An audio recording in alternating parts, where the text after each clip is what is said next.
Olá, pessoal. Vamos dar início a mais uma aula do nosso curso. Hoje nós iremos falar de política cambial. É uma aula mais teórica, mas muito importante que você conheça o que é política cambial, né? Nós iremos hoje... define a política cambial? É o conjunto de medidas, né, que vai definir o regime da taxa de câmbio. Nós temos os principais regimes que tem, né? É o regime flutuante, o fixo, o de bandas, tem o regime de bandas também, bandas cambiais, e o administrado. E além disso, a política cambial ela vai regulamentar as operações de câmbio.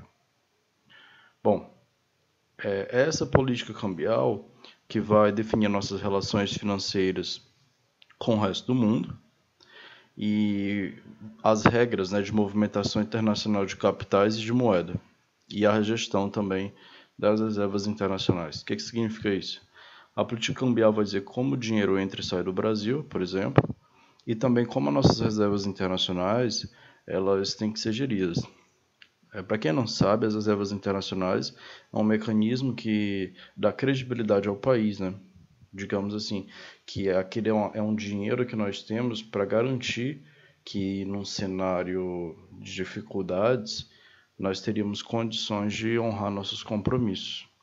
Tanto é que isso dá uma credibilidade tão forte que o Banco Central evita de mexer nessas reservas, né? Ele luta muito para que questões fiscais, no geral, não afetem tanto a credibilidade do país. Tá? Não, porque se a credibilidade do país for aumentada, o nosso risco aumenta muito. E pode trazer uma volatilidade muito grande, na verdade, nem tanto uma volatilidade, uma instabilidade para os mercados, né? E, por conseguinte, para a economia.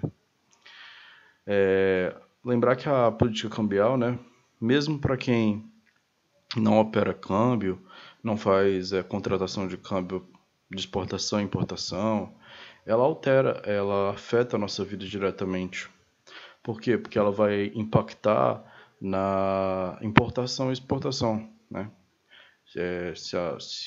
O preço do câmbio ele vai dizer se a nossa importação vai estar barata ou não e se o nosso produto no Brasil vai estar competitivo lá fora ou não. E a gente sabe que quando o câmbio desvaloriza demais, a importação fica muito cara e, por conseguinte, a gente tem problemas inflacionários, que é o que nós estamos vivendo aí, nesse momento, né? Além da inflação da situação que nós estamos vivendo aí, de saúde, tem a questão também do componente cambial, que o Banco Central ele deixou o câmbio muito solto nesse período aí e o mercado fez a festa, né? Especulou em cima do câmbio e o reflexo está aí na inflação. Os nossos pares emergentes estão com, se a gente pegar aí, por exemplo, Rússia, Índia, China, África do Sul, esses países, México, eles estão ali com a inflação a mais ou menos 3 a 4 pontos percentuais menor que a nossa. E as economias desenvolvidas ali quase 5 pontos percentuais menores que a nossa. Ou seja, a inflação que teve nesse período aí de instabilidade, né, nos últimos 2 anos, ela está mais ou menos parecida para todo mundo. Só que no Brasil, além disso, nós estamos vivendo o quê? Uma desvalorização cambial a maior dos emergentes. Acho que a gente está perdendo só para a lira turca. Mas a lira turca é o pandemônio, né? É outra conversa. Mas, assim, isso está gerando impactos na inflação, né? Então, manter a estabilidade cambial, quando o governo ele mantém a estabilidade cambial, ele está executando sua função estabilizadora. O governo ele tem 3 funções, que é a função alocativa, distributiva e estabilizadora. Então, quando ele está executando a política cambial, ele está executando sua função estabilizadora. E aqui eu vou falar, eu não vou falar de câmbio fixo, câmbio bandas, currency board, nem nada disso, porque esses regimes cambiais não fazem parte do nosso dia a dia, tá? Então eu vou me ater somente àquilo que faz parte do nosso dia a dia, que é o câmbio flutuante, tá? Então, primeiramente, entender que o câmbio flutuante ou flexível, tanto faz, o Banco Central ele não intervém no mercado, né, de divisas internacionais. Então, o que vai determinar a taxa é a oferta e a demanda, né, e os interesses e humores do mercado. No Brasil, o câmbio não é 100% flutuante, né, porque nós temos intervenções, e a gente vai já ver isso aí. Então, nós temos intervenções com os swaps. Então, nós não temos um câmbio 100% flexível. Quando o câmbio ele dá uma desestabilizada, né, o Banco Central entra para dar liquidez. Então, aquela máxima, né? Se houver muita demanda por moeda estrangeira, vai ter depreciação cambial.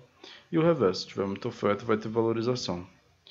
E o Banco Central, num caso de câmbio 100% flutuante, ele não faz nada.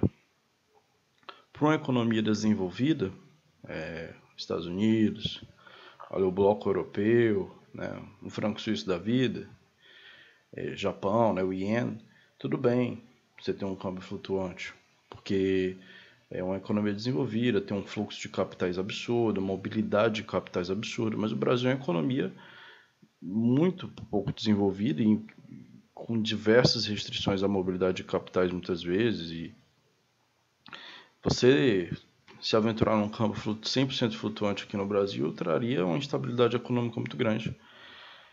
E se a gente avaliar esse Banco Central que está isso, ele está quase que num câmbio flutuante. Ele pouco interfere no mercado e o mercado faz o que quer, né?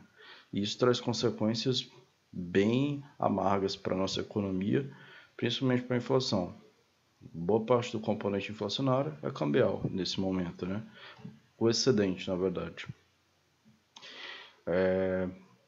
A principal vantagem do regime de câmbio flutuante é o equilíbrio do balanço de pagamentos, que a gente vai ver mais adiante, o balanço de pagamentos, que é, né, a entrada de divisa igual a saída, né?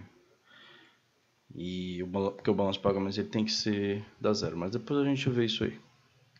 A desvantagem é a instabilidade, como eu falei. Como o câmbio é 100% flutuante, o Banco Central não faz nada, então você, num momento de instabilidade econômica, quem opera a economia real, né, os agentes, não tem segurança da taxa de câmbio. No câmbio fixo é o oposto do câmbio flutuante. Como o Banco Central vai definir a taxa, você sabe qual vai ser a taxa. Mas não vou falar de câmbio fixo, que a gente não usa isso. No caso do Brasil, a gente vai utilizar o dirt floating, tá? Dirt floating, ou flutuação suja ou administrada, né? Tanto faz, tá? Dirt floating, flutuação suja ou flutuação administrada. O que isso significa? O câmbio é flutuante, no entanto, o Banco Central ele faz intervenções pontuais para manter a funcionalidade do mercado de câmbio. Quem define no Brasil o regime cambial, né? Quem regulamenta o mercado de câmbio é o Conselho Monetário Nacional, tá? Que é o ministro da Economia, o secretário de Fazenda e o presidente do Banco Central. E o BC, ele vai simplesmente monitorar e garantir o funcionamento do mercado e cumprir a regulação da política cambial. Como eu falei, né, ele vai intervir pontualmente para evitar oscilações bruscas decorrentes de ataques especulativos. Então, o que acontece? Vamos dizer que os emergentes estão subindo ali 0,3% na média, e o Brasil está com 1,2% de alta num determinado dia. Sem motivo aparente, né? O Banco Central ele pode fazer a intervenção para conter essa disfunção aí do câmbio, ou se o mercado fica sem liquidez, vamos dizer que está tendo uma saída de capital muito forte, muita demanda por câmbio, né, por moeda, no à vista, e não tem, o Banco Central ele entra ali para dar aquela liquidez para manter o mercado funcional, né, para não ter aquela... Porque quando o mercado tem muita demanda, os especuladores, né, aproveitam essa demanda da economia real e compram em cima, né? Eles deslocam o preço, fazendo que o mercado fique bem disfuncional, tá? Então o mercado vai flutuar livremente enquanto o mercado tem estabilidade e o Banco Central compra ou vende as divisas quando temos movimentos para desestabilizar a economia ou atrapalhar os objetivos econômicos, tá? Por exemplo, como as metas de inflação. Lembrar que o Dutch Floating ele tem sido utilizado desde 99, quando o Brasil abandonou a âncora cambial, né? Isso é só uma curiosidade. Aqui um esqueminha, né? Que o CMN ele define o regime cambial. A política cambial reflete na atuação do governo na taxa de câmbio. Como é que impacta a nossa vida, né? Vai impactar no comércio internacional e nos preços, basicamente, do nosso comércio internacional, tanto na exportação como na importação. Quando tem um aumento na taxa de câmbio, né, vamos ter uma desvalorização cambial e escassez de moeda estrangeira.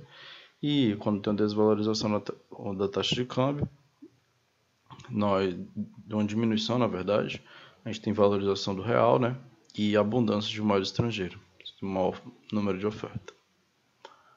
Aí, falando dos instrumentos de estabilidade cambial, a gente pode falar do swap. Tem o swap tradicional e o swap reverso, tá?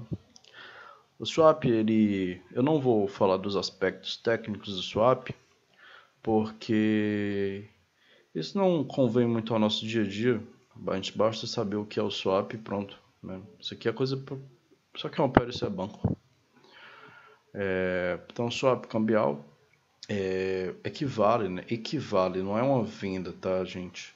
O Banco Central ele não vende dólar no mercado. Quando tem swap, não é o Banco Central que entra lá e vende dólar no mercado futuro, não.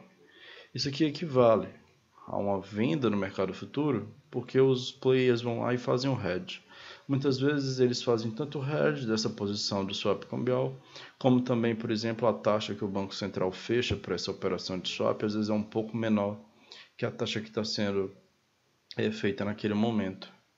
Aí eles batem o mercado para levar para a taxa e conseguir fazer o hedge, tá? Então, o swap envolve uma troca de riscos, né? O player que está tomando o swap, ele quer se proteger contra a variação cambial e o Banco Central, ele, no caso, no fim do swap, né, ele não entrega dólares, né, ele entrega o que? Ele paga a variação do câmbio e o player paga a variação dos juros, né? Vai ganhar quem tiver a maior variação, tá? Positiva, tá? Diga-se de passagem. Então ele vai dar proteção também para quem tem dívida em moeda estrangeira, né? Porque se a moeda desvalorizar, o que acontece? O Banco Central vai me pagar essa desvalorização. O swap é importante também porque não vai acontecer uma corrida ao dólar, né? A compra de dólares para se proteger da desvalorização cambial. Como você vai conseguir ganhar essa variação cambial no swap, você não vai direto para o mercado para tomar o dólar, tá? Então, isso é um instrumento que o Banco Central criou faz um tempo, muitos anos, né? Para conter o ataque, a demanda por dólares em momentos de instabilidade, tá?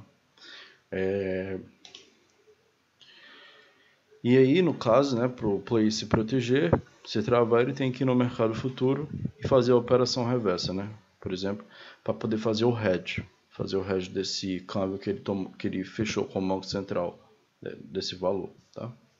Então tem os swaps reversos. Provavelmente a gente não vai ver swap reverso tão cedo, porque o swap reverso ele equivale à compra de dólar no mercado futuro.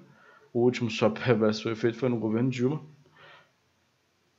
Não, foi bem antes do governo Dilma, né? Foi quando o dólar estava bem baratinho. Então, o swap reverso serve para simplesmente ao contrário, é a compra de dólares. Vamos dizer assim, quando o dólar está muito barato e está impactando, por exemplo, ali as nossas exportações, o Banco Central pode fazer o reverso, né? Comprar o dólar para não deixar ele desvalorizar tanto, tá? A gente vai ter a venda direta, que é o leilão de pronto. O que é isso aqui? O Banco Central ele não vai atuar no derivativo, né? Ele não vai fazer o swap. Ele vai vender dólar direto no mercado. Ele vai ofertar dólar das reservas internacionais. Então, ele vai pegar o dólar das reservas internacionais e vai bater no mercado. E isso é dólar direto. Então, automaticamente aumenta a oferta de dólares e o preço cai. Tá? Então, o Banco Central dificilmente faz leilão de pronto exatamente para evitar mexer nas reservas internacionais. Mas é isso que acontece com o leilão de pronto. De certo modo, é um instrumento importante para conter o mercado, sabe? Conter o ataque especulativo. Quando o mercado ele quer partir para cima para peitar o Banco Central dificilmente faz isso aqui, mas é uma boa opção vender pronto, sabe? Para mostrar para o mercado que o Banco Central está ali, que não dá para brincar também, né? E o leilão de linha. O leilão de linha é uma venda à vista também, ele vende spot, assim como o pronto. Só que a diferença é que o leilão de linha ele vai ter uma data de recompra, ou seja, o Banco Central ele vende esse dólar no mercado, mas em uma determinada data ele vai recomprar esse dólar do mercado. Então isso aqui não vai afetar as reservas internacionais, as reservas vão ficar no mesmo valor, tá? Mesmo montante. Como eu disse aqui, né? Os dólares têm que ser devolvidos ao Banco Central nos meses seguintes. Eles vão ficar no mercado para dar liquidez e depois são repassados ao Banco Central. E isso aqui geralmente tende a reduzir também a pressão por alta da moeda, né? Porque é dólar à vista no mercado. Então esses são os principais instrumentos, isso aqui que se define a política cambial. Eu agradeço pela audiência, peço que se inscreva no canal, comente se tiver alguma dúvida e também se inscreva no canal do Telegram, porque eu estou colocando o material dessas aulas lá e também eu dou alguma dica de mercado, posto notícias, enfim. Até a próxima, pessoal.